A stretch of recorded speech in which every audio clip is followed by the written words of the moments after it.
On sort tout juste des fêtes de fin d'année au moment où je tourne cette vidéo. On a tous bu comme des trous, sans exception. On s'est enfilé les verres les uns après les autres entre deux blagues de cul d'un ton tout beauf. Et en te servant ton dernier godet, t'as sûrement remarqué ces tout petits points qu'on voit sur les bouteilles. Et tu t'es peut-être dit, tiens, c'est du braille pour que les aveugles ils puissent choisir leurs bouteilles dans les rayons, tout ça. Alors, c'est malin, mais c'est pas du tout ça. Vraiment pas du tout. Pas non plus un défaut de fabrication ni un message caché de la marque. En réalité, ces petits points, ils sont totalement volontaires et ils sont là dus au process de fabrication des bouteilles en verre. Je pense que tout le monde ici est au courant que le verre, c'est du sable qui est chauffé.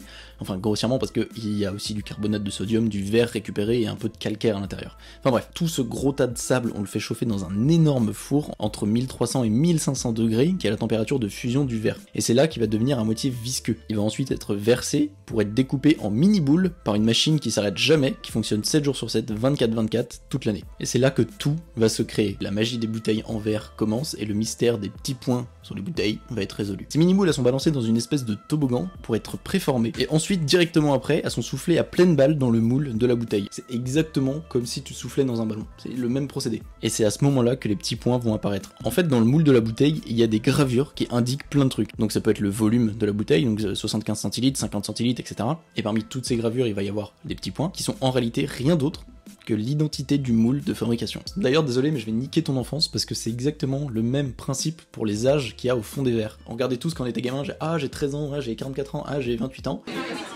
15. 24. Ça c'est de la connerie, c'est juste le numéro du moule de fabrication du verre, et il y en a que 50. Donc ça c'est hyper utile pour les fabricants, si une série de bouteilles est défectueuse, ils savent exactement de quel moule ça vient. Donc si t'as 2 moules, ça va.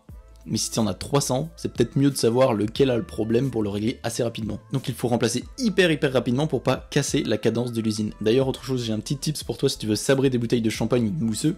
Là encore, la fabrication des bouteilles va bien t'aider, parce que quand on fabrique un objet symétrique, et là en l'occurrence c'est la bouteille, on a 2 moules, le moule droit et le moule gauche. Et au milieu, il va y avoir le plan de joint. Et ce plan de joint, il va laisser une trace là, donc c'est ça là. Et si tu frottes cette trace là, ça va faire entrer la bouteille en résonance et ça va éclater le bouchon. Donc voilà, maintenant que les bouteilles n'ont plus trop de secrets pour toi, n'hésite pas à lâcher un like et à t'abonner, ça fait hyper plaisir. A très vite pour une nouvelle vidéo, salut!